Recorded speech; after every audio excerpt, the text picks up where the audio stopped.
তো গাইস আসসালামু আলাইকুম। তো আমি আপনাদের আজকে কিছু অ্যাকুয়ারিয়ামে পানি ঘোলা হয়ে যাওয়ার কারণ নিয়ে কথা বলবো। তো অ্যাকুয়ারিয়ামে পানি অনেক কারণেই ঘোলা হয়ে যেতে পারে।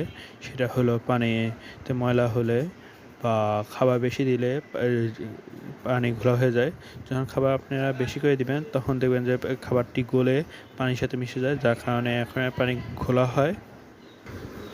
তারপর যদি আবার ফিল্টারের সমস্যা থাকে, যদি আপনারা ফিল্টার প্রতি সপ্তাহে একবার করে পরিষ্কার না করেন তাহলে পানি ঘোলা হয়ে যেতে পারে।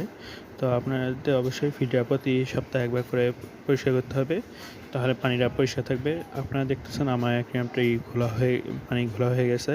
এর কারণ হলো খাবার মাছে আমি একটু বেশি দিয়ে দিয়েছি, যার কারণে পানি ঘোলা হয়ে গেছে। আর ফিল্টারটা আমি 7 দিনের উপর হয়ে গেছে, যার কারণে পরিষ্কার করা হয়নি, তাই পানি ঘোলা হয়ে গেছে। আর আমার ভিডিওটি যদি আপনাদের ভালো লাগে, আপনারা অবশ্যই লাইক, কমেন্ট, শেয়ার এবং পাশে থাকা বেল আইকনটি বাজিয়ে দিবেন।